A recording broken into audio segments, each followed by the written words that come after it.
আমরা class 9-এর physical সায়েন্সের 5 number অধ্যায় শক্তির ক্রিয়া, কার্য, ক্ষমতা ও শক্তি এই চ্যাপ্টারটি পড়ছিলাম।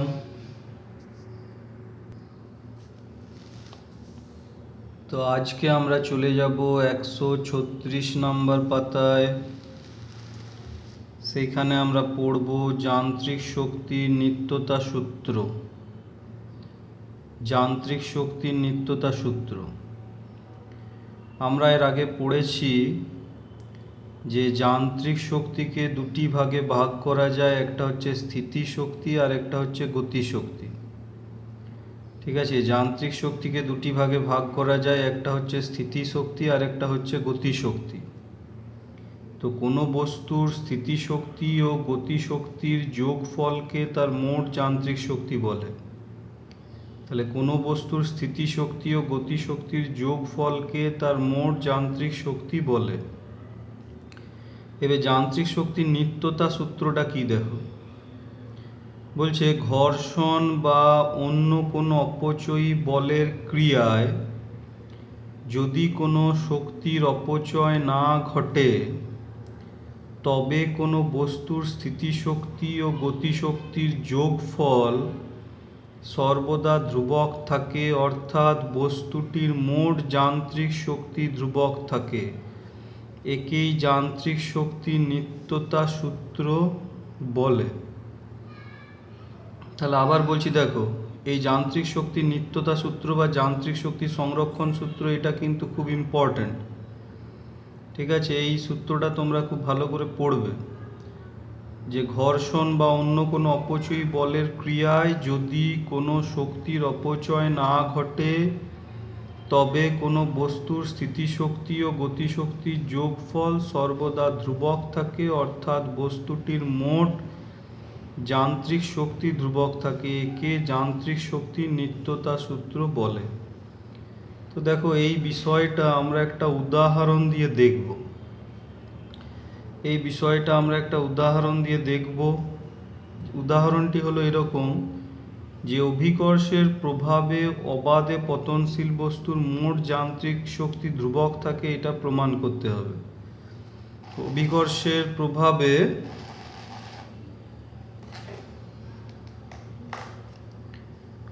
অভিকর্ষের প্রভাবে অবাধে পতনশীল বস্তুর মোট যান্ত্রিক শক্তি ধ্রুবক থাকে, এটা আমাদেরকে প্রমাণ করতে হবে।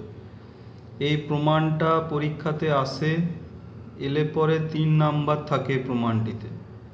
তো তোমরা প্রমাণটা ভালো করে করবে। দেখো এখানে আমি প্রথমেই আমরা দেখব যে অবাধে পতনশীল বস্তু কাকে বলে, তারপরে এক্ষেত্রে যান্ত্রিক শক্তির নিত্যতা সূত্রটা কিভাবে খাটছে, অর্থাৎ মোট যান্ত্রিক শক্তিটা কিভাবে ধ্রুবক হচ্ছে সেটা আমাদেরকে প্রমাণ করতে হবে। তো দেখো আমি আমার এই খাতাতে চলে এলাম। তাহলে আমরা যেটা বলছিলাম যে যান্ত্রিক শক্তিকে আমরা দুটো ভাগে ভাগ করতে পারি, একটা স্থিতি শক্তি আর একটা হচ্ছে গতি শক্তি।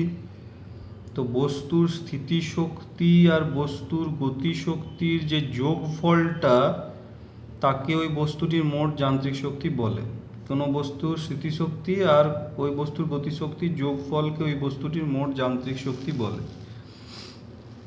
আর যান্ত্রিক শক্তির নিত্যতা সূত্র যেটা আমরা বইয়ে পেলাম, সেখান থেকে যে বিষয়টা উঠে এলো যে যদি ঘর্ষণ বল না থাকে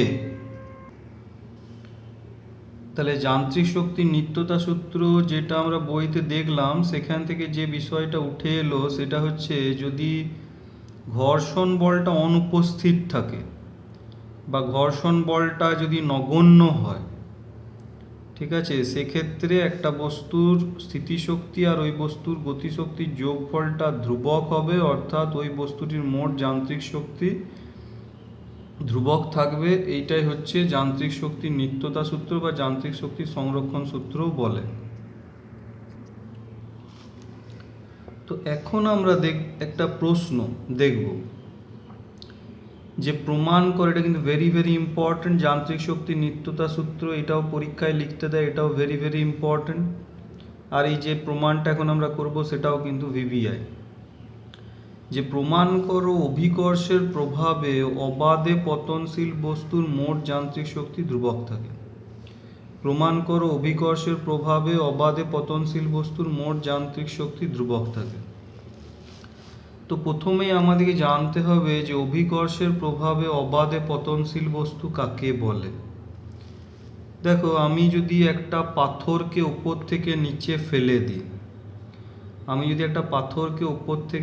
ফেলে দিই, তো আমরা জানি যে পাথরটার গতিপথে বায়ু আছে ঠিকই, কিন্তু যেহেতু এখানে পাথরটির ওজন অনেকটাই বেশি, তাই বায়ুর ঘর্ষণটা এই পাথরটিকে পড়তে সেইভাবে বাধা দিতে পারছে না। অর্থাৎ এখানে আমরা পাথরটির গতিপথে বায়ু থাকলেও বায়ুর ঘর্ষণটাকে আমরা নগণ্য হিসাবে ধরে নিতে পারি। ঠিক আছে, বায়ুর ঘর্ষণটাকে আমরা নগণ্য হিসাবে ধরে নিতে পারি। সেখানে আমরা ধরে নেব যে পাথরটি শুধুমাত্র অভিকর্ষ বলের প্রভাবে নিচে পড়ে, অভিকর্ষ বল ছাড়া আর অন্য কোনো বল এই পাথরটির ওপর ক্রিয়াশীল নয়। এবং আমরা জানি একটা বস্তু যখন ওপর থেকে নিচে পড়ে অভিকর্ষের প্রভাবে, তখন সেই বস্তুটি নিম্নমুখী ত্বরণকে অভিকর্ষজ ত্বরণ বলা হয়, যেটাকে আমরা ছোট হাতে জি দিয়ে লিখি। তাহলে পাথরটা যখন ওপর থেকে নিচে নামছে তখন এর ত্বরণটা অভিকর্ষজ ত্বরণ জি এর সাথে সমান। তো এখানে আমাকে যেটা প্রমাণ করতে হবে যে পাথরটা যখন উপর থেকে নিচে পড়ছে, আমি ধরে নিলাম যে যেখানে ছাড়লাম সেই বিন্দুটা এ, মাঝখানে একটা বিন্দু বি, আর ভূমি স্পর্শ করার ঠিক পূর্বে একটা বিন্দু সি। এই তিনটে বিন্দুতে পাথরটির মোট যান্ত্রিক শক্তি অর্থাৎ স্থিতিশক্তি আর গতিশক্তির যে যোগফল এ বি আর সি তিনটে বিন্দুতেই, সেই যোগফলটা কী হবে না ধ্রুবক থাকবে। ঠিক আছে, অর্থাৎ মোট যান্ত্রিক শক্তিটা ধ্রুবক থাকছে। এটা কেন হচ্ছে? কারণ এখানে বায়ুর ঘর্ষণজনিত বাধাটাকে আমরা নগণ্য ধরে নিয়েছি। তো এইটাই হচ্ছে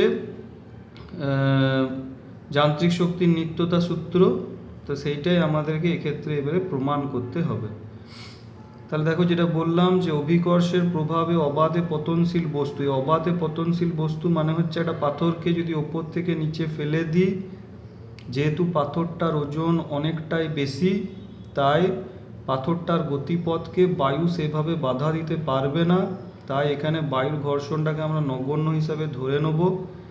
তাহলে এখানে পাথরটা যখন উপর থেকে নিচের দিকে পড়ছে, শুধু একমাত্র অভিকর্ষ বলটাই ক্রিয়াশীল। ঠিক আছে, অভিকর্ষ বলটাই ক্রিয়াশীল, সেই কারণেই ওকে বলা হচ্ছে অভিকর্ষের প্রভাবে অবাধে পতনশীল বস্তু বলা হচ্ছে। এবং অভিকর্ষের প্রভাবে যেহেতু পাথরটি ওপর থেকে নিচে নামছে, তাই পাথরটির নিম্নমুখী ত্বরণ হবে অভিকর্ষীয় ত্বরণ ছোট হাতে জি এর সাথে সমান।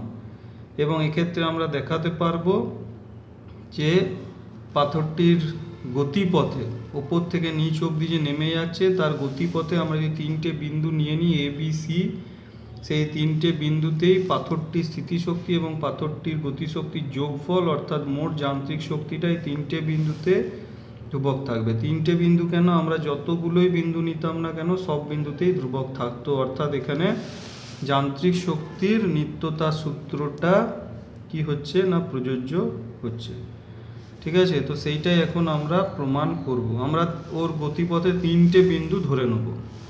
তো দেখো আমরা কি করেছি, দেখো এখানে প্রথমে এই দাগটা হচ্ছে ভূপৃষ্ঠটাকে আমরা নির্দেশ তল হিসাবে ধরে নিলাম। এখানে উচ্চতা হচ্ছে 0, অর্থাৎ ভূপৃষ্ঠের সাপেক্ষে আমরা সব বিন্দুগুলির উচ্চতা মাপব। এবারে পাথরটিকে আমরা ধরে নিচ্ছি এ বিন্দু থেকে ছাড়লাম। তাহলে যেহেতু এ বিন্দু থেকে ছাড়ছি, এ বিন্দুতে পাথরের প্রাথমিক বেগ ইউ সমান কত হবে 0। ভূপৃষ্ঠ থেকে এ বিন্দুর উচ্চতা ধরলাম এইচ। এবারে পাথরটাকে ছেড়ে দেওয়া হলো। তো পাথরটা যখন বি বিন্দুতে নেমে এলো, ধরে নিলাম ওর বেগটা বৃদ্ধি পেয়ে হলো ছোট হাতের ভি। এবং এ থেকে বি আসতেও কতটা দূরত্ব অতিক্রম করে এসছে না এক্স। তাহলে বি বিন্দুর উচ্চতা কত হবে ভূপৃষ্ঠ থেকে না এইচ মাইনাস এক্স। এবারে সি বিন্দুটা হচ্ছে এখানে ভূপৃষ্ঠ স্পর্শ করার ঠিক পূর্বে। ভূপৃষ্ঠ স্পর্শ করলে কিন্তু নয়, সি বিন্দুটা কিন্তু ভূপৃষ্ঠকে স্পর্শ করে নেই, সি বিন্দুটা আছে ভূপৃষ্ঠ স্পর্শ করার ঠিক পূর্বে। এইখানে যখন এসেছে পাথরটা, তখন ওর বেগটা বৃদ্ধি পেয়ে হয়ে গেছে ধরে নিই ক্যাপিটাল ভি। তো আমাদেরকে এবারে এ বি আর সি তিনটে বিন্দুতেই মোট যান্ত্রিক শক্তিগুলো বের করে দেখাতে হবে যে তিনটেই হচ্ছে সমান। ঠিক আছে, তাহলে এটা ভূপৃষ্ঠ, এটা নির্দেশতল, এর উচ্চতা 0, এ বিন্দু থেকে পাথরটাকে ছাড়ছি, এই ভূপৃষ্ঠ থেকে এ বিন্দুর উচ্চতা হচ্ছে ছোট হাতের এইচ, এ বিন্দুতে বস্তুর প্রাথমিক বেগ ইউ সমান 0, এ থেকে বিতে যখন পাথরটা নেমে এলো ওর বেগ বৃদ্ধি পেয়ে হলো স্মল ভি, এবং এ থেকে বি অবধি কতটা দূরত্ব অতিক্রম করে এসছে এক্স, তাহলে বি বিন্দুর উচ্চতা হচ্ছে কত এইচ মাইনাস এক্স, আর সি বিন্দুটা হচ্ছে ভূপৃষ্ঠ স্পর্শ করার ঠিক পূর্বে, সেখানে পাথরটির বেগ বৃদ্ধি পেয়ে কত হয়েছে না বড় হাতের ভি। ঠিক আছে, সুতরাং সি বিন্দুটা যেহেতু ভূপৃষ্ঠ স্পর্শ করার ঠিক পূর্বে, সি বিন্দুর উচ্চতাটা আমরা প্রায় 0 ধরে নিতে পারি। এবার আমরা একটা একটা করে দেখি যে এ বি এবং সি তিনটে বিন্দুতে মোট যান্ত্রিক শক্তি কত কত হচ্ছে। তা আমরা এখানে ধরে নিচ্ছি, দেখো যে বস্তুটার ভর হচ্ছে ছোট হাতের এম, ধরি বস্তুর ভর ছোট হাতের এম, তাহলে এ বিন্দুতে বস্তুর মোট যান্ত্রিক শক্তি মানে হচ্ছে কি স্থিতিশক্তি প্লাস গতিশক্তি। তো যেহেতু এ বিন্দুটা এইচ উচ্চতায় আছে, তাহলে এ বিন্দুতে বস্তুর স্থিতিশক্তি কত হবে, অভিকর্ষীয় স্থিতিশক্তি আমরা জানি mgh, আর গতিশক্তির ফর্মুলা হচ্ছে হাফ এম ইউ স্কোয়ার, মানে হাফ ইন্টু ভর ইন্টু বেগের স্কোয়ার। তো এ বিন্দুতে বেগ ইউটা কত 0, তো যেহেতু ইউটা 0, তাহলে এ বিন্দুতে গতিশক্তিও 0 হয়ে যাবে, তাহলে এ বিন্দুতে মোট যান্ত্রিক শক্তি কত হয়ে গেল না mgh। ঠিক আছে, আবার বলছি দেখো, ধরি বস্তুটার ভর হচ্ছে ছোট হাতের এম, এ বিন্দুতে বস্তুর মোট যান্ত্রিক শক্তি সমান স্থিতিশক্তি প্লাস গতিশক্তি। যেহেতু এ বিন্দুটা ভূপৃষ্ঠ থেকে এইচ উচ্চতায় আছে, তাই এ বিন্দুতে স্থিতিশক্তি হবে mgh, অভিকর্ষীয় স্থিতিশক্তি, আর এ বিন্দুতে গতিশক্তি হচ্ছে হাফ ইন্টু ভর ইন্টু বেগের স্কোয়ার, মানে হাফ ইন্টু ভর মানে এম, আর প্রাথমিক বেগ হচ্ছে ইউ তার স্কোয়ার, কিন্তু এ বিন্দুতে বস্তুর বেগ ইউ সমান 0, তাহলে গতিশক্তিটাও 0 হয়ে যাবে, তাহলে এ বিন্দুতে বস্তু শুধুমাত্র স্থিতিশক্তি থাকছে, তাহলে এ বিন্দুতে বস্তুর মোট যান্ত্রিক শক্তি mgh এর সাথে সমান হয়ে গেল। এবারে দেখো বি বিন্দুতে বস্তুর মোট যান্ত্রিক শক্তি, আবার স্থিতিশক্তি প্লাস গতিশক্তি। তো বি বিন্দুর উচ্চতা দেখো ভূপৃষ্ঠ থেকে কত এইচ মাইনাস এক্স, বি বিন্দুর উচ্চতা হচ্ছে কত এইচ মাইনাস এক্স, এ থেকে বিতে আসতে গিয়ে বস্তুটাকে এক্স দূরত্ব অতিক্রম করতে হয়েছে, কিন্তু বি বিন্দুর উচ্চতা ভূপৃষ্ঠ থেকে কত হচ্ছে এইচ মাইনাস এক্স। তাহলে আমাদের স্থিতিশক্তির ফর্মুলা হচ্ছে,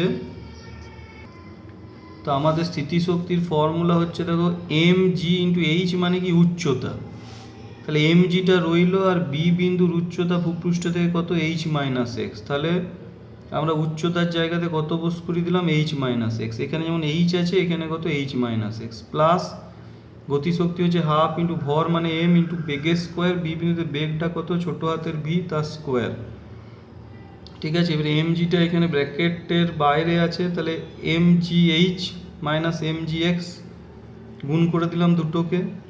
আর এইখানে একটা জিনিস দেখো, আমরা এই ফর্মুলাটা পড়েছি যে ভি স্কোয়ার সমান ইউ স্কোয়ার প্লাস 2as, এখানে বস্তুর প্রাথমিক বেগ এতে ইউটা কত 0, ইউটা 0, এ মানে হচ্ছে বস্তুর ত্বরণ, তো এখানে বস্তুর ত্বরণ হচ্ছে অভিকর্ষজ ত্বরণ ছোট হাতের জি এর সাথে সমান, এস মানে হচ্ছে বস্তু দ্বারা অতিক্রান্ত দূরত্ব এস, তো এ থেকে বি অবধি আসতে বস্তু কত দূরত্ব অতিক্রম করেছে এ বি মানে হচ্ছে এক্স, তাহলে এইখানে যদি আমি ইউটা 0 বস করিয়ে দিই, আর এর জায়গায় জি বস করিয়ে দিই, আর এসের জায়গায় এক্স বস করিয়ে দিই, তাহলে ভি স্কোয়ার সমান পড়ে থাকছে দেখো 2gx, তো ভি স্কোয়ার সমান 2gx বস করে দিলাম, 2 ক্যান্সেল হয়ে গেল, কত হলো এখানে mgx, তাহলে এখানে মাইনাস mgx এখানে প্লাস mgx কেটে গিয়ে কত হয়ে যাচ্ছে mgh। তাহলে আবার দেখো এ বিন্দুতে মোট যান্ত্রিক শক্তিটাও mgh ছিল, আবার বি বিন্দুতেও বস্তুর মোট যান্ত্রিক শক্তি কত হলো mgh, একই রইল কিন্তু।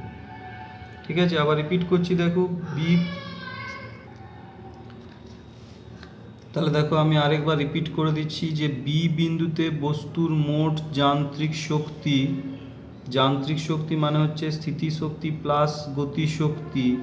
তো স্থিতিশক্তির ফর্মুলা হচ্ছে mgh, mgটা রইল, আর h মানে হচ্ছে উচ্চতা। তো বি বিন্দুটা কতটা উচ্চতায় আছে, ভূপৃষ্ঠ থেকে h মাইনাস এক্স উচ্চতায় আছে, তাই এখানে আমরা h এর জায়গায় কত লিখে দেবো, h মাইনাস এক্স, প্লাস গতিশক্তি হচ্ছে হাফ ইন্টু ভর মানে হচ্ছে m ইন্টু বি বিন্দুতে বস্তুর বেগ ছোট হাতের v তার স্কোয়ার। mgটা h এর সাথেও গুণ হলো, mgh মাইনাস এক্সের সাথে গুণ হয়ে মাইনাস mgx হলো। এইবারে নেক্সট হচ্ছে দেখো, আমরা একটা সম্পর্ক জানি যে v square equals to u square plus 2as। এখানে ইউ মানে হচ্ছে এ বিন্দুতে বস্তুর প্রাথমিক বেগ, ইউটা 0, তাহলে ইউটা 0। এ মানে হচ্ছে বস্তুর ত্বরণ, তো আমরা দেখেছি বস্তুর নিম্নমুখী ত্বরণ অভিকর্ষীয় ত্বরণের সাথে সমান, অর্থাৎ জি, তাহলে এ সমান জি। আর এস মানে হচ্ছে বস্তুটা এ থেকে বি অবধি আসতে কতটা দূরত্ব অতিক্রম করে এসেছে, তাহলে এস সমান কত হবে, এ বি মানে হচ্ছে এক্স। ঠিক আছে, তাহলে দেখো ইউ যদি 0 এর জায়গাতে ছোটো হাতে জি আর এস এর জায়গায় এক্স বসায়, তাহলে ভি স্কোয়ার সমান চলে আসছে 2gx। সেটা এখানে বস করে দিলাম, 2 ক্যান্সেল হয়ে গেল। তাহলে আমার পড়ে থাকছে দেখো এখান থেকে mgx, আর এখান থেকে এসেছে mgh minus mgx, minus mgx plus mgx cancel হয়ে পড়ে রইল কত না mgh। তাহলে বি বিন্দুতেও বস্তুর মোট যান্ত্রিক শক্তি প্রমাণিত হলো কত না mgh। এবার আমরা লাস্ট যেটা বের করব সেটা হচ্ছে,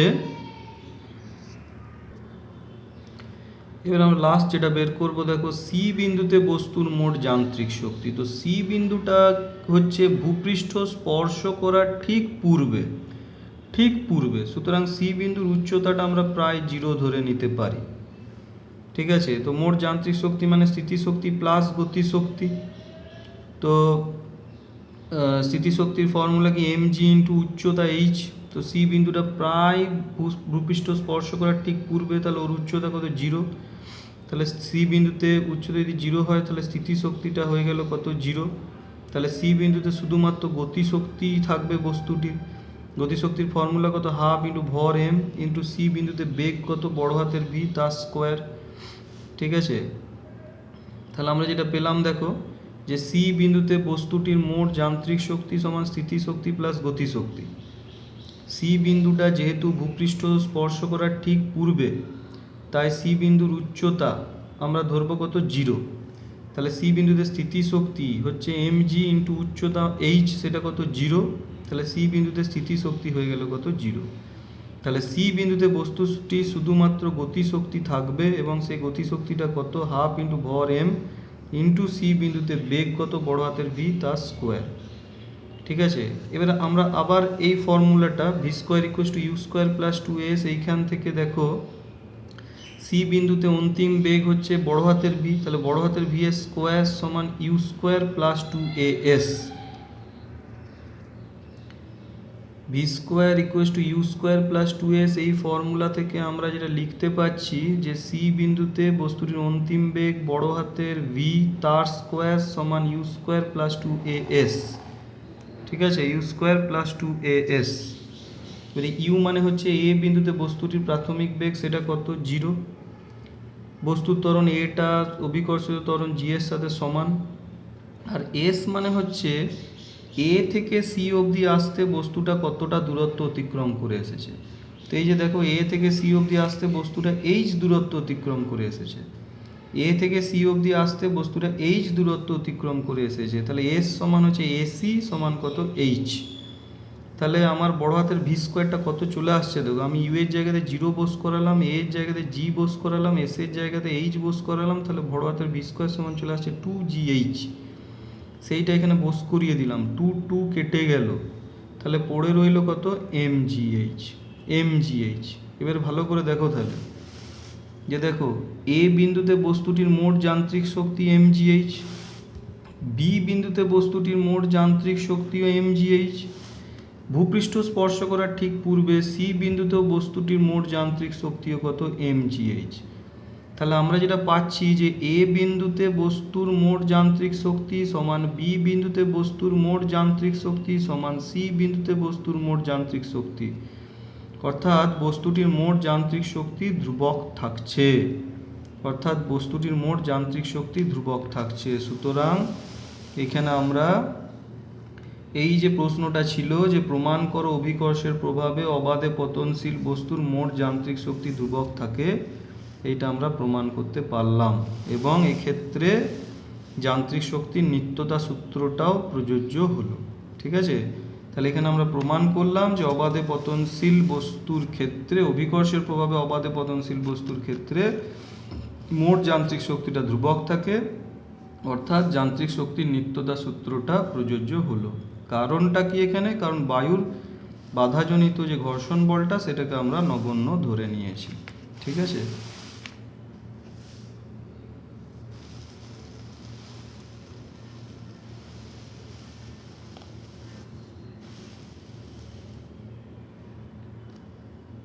এবার এখানে আমরা আরেকটা জিনিস বলে নিই। দেখো, যখন বস্তুটা ভূপৃষ্ঠে পড়বে তখন ওর উচ্চতাও 0, বেগও 0।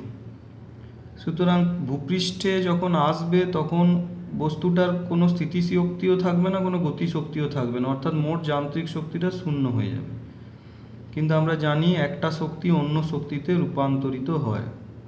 ঠিক আছে, তাহলে কি বললাম? বস্তু যখন ভূপৃষ্ঠে এসে পড়বে তখন বস্তুর উচ্চতা শূন্য, বেগও শূন্য, স্থিতিশক্তি শূন্য, গতিশক্তি শূন্য, বস্তুর মোট যান্ত্রিক শক্তিও শূন্য।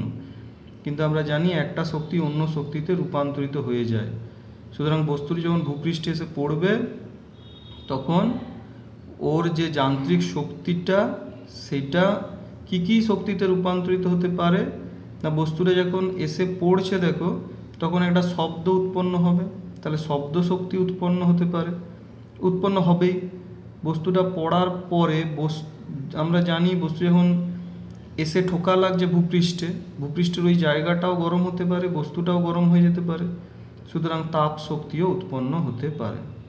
ঠিক আছে, সুতরাং যান্ত্রিক শক্তিটা ভূপৃষ্ঠে পড়ার পরে সেটা তাপ শক্তি, শব্দ শক্তি ইত্যাদিতে রূপান্তর হতে পারে। খুব জোরে যদি এসে পড়ে সেক্ষেত্রে অনেক সময় আমরা দেখি কি, যদি কংক্রিটের সান হয়, মেঝে হয়, তখন মানে আলোর ছটাও বেরিয়ে আসতে পারে আর কি।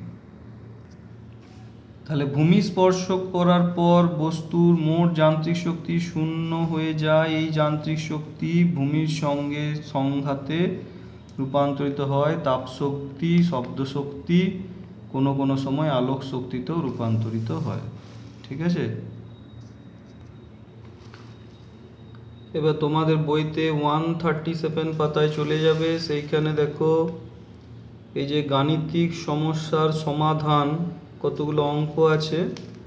তো সেইখানে তোমরা এই 1-এর অঙ্কটা, 2-এর অঙ্কটা, 4-এর অঙ্কটা আর পরের পাতায় 6-এর অঙ্কটা, এই কটা অঙ্ক ভালো করে করবে। ঠিক আছে, তাহলে গাণিতিক সমস্যার সমাধান এখান থেকে 1, 2, 4 আর পরের পাতায় 6-এর অঙ্কটা, এই অঙ্কগুলো ভালো করে করবে বাড়িতে। ঠিক আছে, এটা এই অবধি রইল তাহলে।